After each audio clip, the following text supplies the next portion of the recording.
हरदम आपस का ये झगड़ा, मैं भी सोचूं तू भी सोच, कल क्या होगा शहर का नक्शा, मैं भी सोचूं तू भी सोच, और एक खुदा के हम बंदे जो ये तनकीद कर रहे हैं, एक खुदा के हम बंदे, एक आदम की हम औलाद, और तेरा मेरा खून का रिश्ता, मैं भी सोचूं तू भी सोच। तो और एक 1911 से 100 साल का पुराना ये हो गया, तो धरोहर भी हो गई हमारी। तो ऐसी चीजों के लिए थोड़ी सी जल्दबाजी हुई है, ऐसा हम लोगों को लगता है। वो जो आज साहिब मसनद हैं, कल नहीं होंगे, किराएदार हैं, जाती मक्का थोड़ी है, और सभी का खून है शामिल यहाँ की मिट्टी में, किसी के बाप का हिंदुस्तान थोड़ी है। नमस्कार, स्वागत है आप सभी का राजनीति अड्डा में। मेरा नाम है सार्थक शर्मा। इस समय सहारनपुर में एक मस्जिद को लेकर बहुत ज्यादा बवाल मचा हुआ है, जिसमें इमरान मसूद साहब ने भी ये कह दिया कि ऐसे बिल्कुल नहीं होना चाहिए। और सहारनपुर की अगर जो बात करें तो यहाँ पर हिंदू मुस्लिम की एक एकता का, भाईचारे का भी मिसाल दी जाती है, जिसमें दारुल उलूम और दूसरी तरफ मां शाकुंभरी देवी की बातें करी जाती हैं। लेकिन एक मस्जिद जिसको ये कहा जा रहा है कि 70 साल पहले वो बनी है, वो अवैध है, अब उसको डीएम ऑफिस में बनाकर क्या एकदम अवैध बता देना और उसके ऊपर बुलडोजर जैसी कार्रवाई करना, क्या वो सही है नहीं है? इस पर बातचीत करने के लिए आज हमारे साथ पार्षद साहब मौजूद है, मंसूर बदर जी। इनसे ही जरा बातचीत करते हैं। सर, कैसे देखते हैं एक मस्जिद को ये कहा जा रहा है कि वो 70 साल पहले अवैध बनी है, अभी एकदम अचानक क्यों अवैध बता दिया गया उसको? कैसे देखते हैं आप इस मामले को? आपका शुक्रिया राजनीतिक अड्डा की पूरी टीम का। ये आपके सामने काम करने वाला पार्षद दल बैठा है और समय समय पर नगर और 32 गांव में जो भी समस्या है, ये कुछ ऐसे मसले मसाइल है, उस पर अपनी बात प्रमुखता से उठाता है। देखिए, मेरे कहना इसकी टाइमिंग गलत है।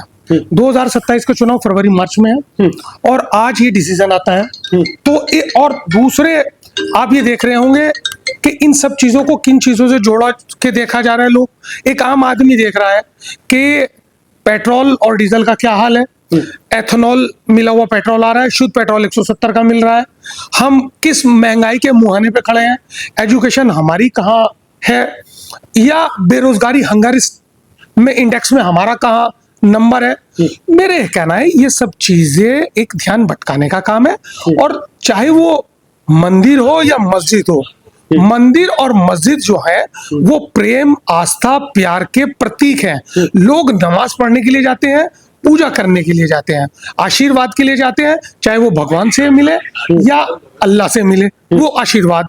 तो मेरा तो सिर्फ एक यही है कि हरदम आपस का ये झगड़ा, मैं भी सोचूं तू भी सोच, हरदम आपस का ये झगड़ा, मैं भी सोचूं तू भी सोच, कल क्या होगा शहर का नक्शा, मैं भी सोचूं तू भी सोच, और एक खुदा के हम बंदे जो ये तनकीद कर रहे हैं, एक खुदा के हम बंदे, एक आदम की हम औलाद, और तेरा मेरा खून का रिश्ता, मैं भी सोचूं तू भी सोच।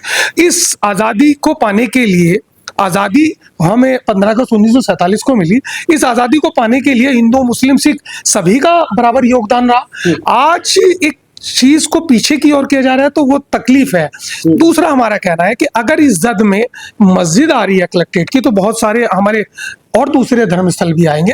हमारे कहना है कि जब मुस्लिम पक्ष ने बाबरी मस्जिद को स्वीकारा है, सुप्रीम कोर्ट के निर्णय को स्वीकारा है, तो मुस्लिम पक्ष तो कोर्ट से बंधा है, हम लोग और हर हिंदुस्तानी बंधा है कोर्ट से।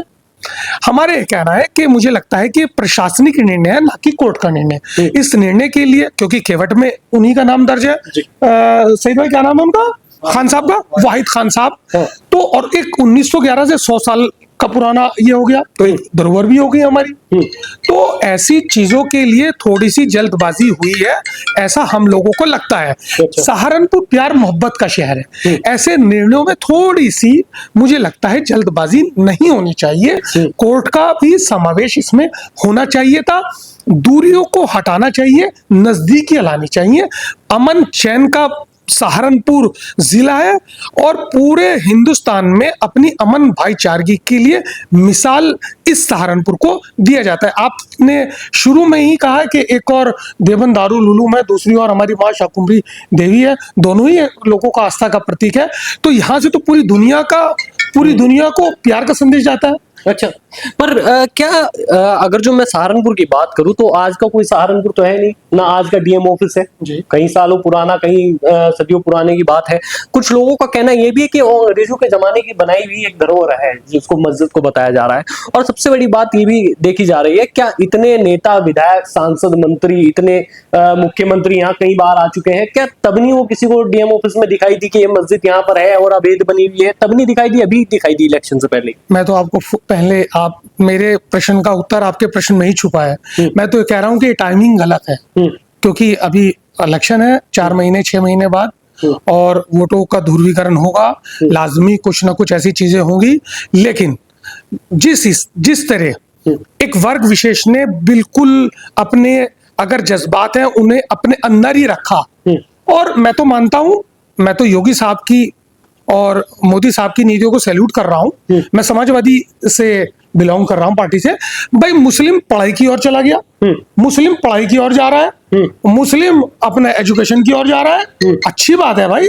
दूसरा मेरा यह कहना है कि इन मुद्दों को भटकाने के लिए, इधर के लिए उधर के लिए, और मेरा एक इसमें एक और कहना है, मैं सभी राजनीतिज्ञों को, जैसे इमरान मसूद साहब सांसद साहब हैं, उन्होंने एक पर्सनली पेन लिया इस चीज के लिए। देखिए हम लोग तो बहुत छोटे से पार्षद हैं, गली मोहल्ला सड़क नाली वाले लोग हैं। ये जो पॉलिसी मेकर लोग हैं, इन सब लोगों को ये पॉलिसीज जो बनती हैं उस चीज को प्रमुखता से हर दल को उठाना चाहिए। हम लोगों को सिर्फ वोट लेने का ही साधन ना समझा जाए कि अगर हमारा इलेक्शन टाइम आ रहा है तो हम सिर्फ वोट देने के लिए है। हमारे मसले मसाइल वो भी प्रमुखता से उन लोगों को उठाना चाहिए। और देखिए वो नहीं उठा रहे, कोई बात नहीं है, हमें अगर इसके लिए कोर्ट का रुख करना पड़ा, चाहे सिविल कोर्ट जाना हुआ या चाहे हाई कोर्ट जाना हुआ, तो हम कमेटी के साथ जाकर कानूनी तौर पे लड़ाई लड़ेंगे। हम कानून को मानने वाले लोग हैं, मेरा ये कहना है आपसे। आनन फानन में लिया गया है, मतलब आपको लगता है इसके ऊपर निर्णय की, इसके ऊपर बुलडोजर चला देना चाहिए, इसको जमींदोज कर देना चाहिए? देखिए मैं एक चीज कहूं कि वो जो आज साहिब मसनद हैं कल नहीं होंगे। वो जो आज साहिब मसनद हैं यानी सत्ताधारी हैं, सत्ताएं बदलती रहती हैं, वो जो आज साहिब मसनद हैं कल नहीं होंगे। किराएदार हैं, जाति मक्का थोड़ी है, और सभी का खून है शामिल यहाँ की मिट्टी में, किसी के बाप का हिंदुस्तान थोड़ी है। इस हिंदुस्तान को आजाद कराने में हमारे पुरखों ने, बड़ों ने, चाहे वो हिंदू हो मुस्लिम हो सिख हो, सभी ने आजादी में योगदान दिया।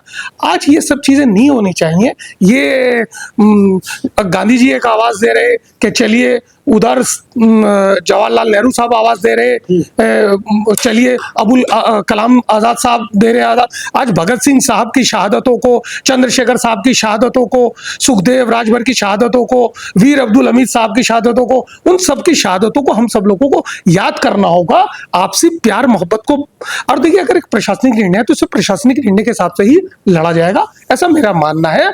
और जो दूध का दूध और पानी का पानी होगा, मेरा ऐसा मानना है कि केवट में अगर नाम दर्ज है तो उसको ही कानूनी पहले होते हुए इस चीज का स्टे होगा, ऐसा हम लोगों की सोच है और हमारा मानना है। ठीक है, तो आपने देखा हमारे साथ मंसूर बदर साहब थे, इन्होंने बहुत अच्छी तरीके से अपनी बात को रखा, शायराना अंदाज भी इनका बहुत जबरदस्त रहता है। आपको क्या लगता है, आप अपनी राय जरूर दीजिए और ऐसे ही हमारे चैनल को देखते रहिए। नमस्कार।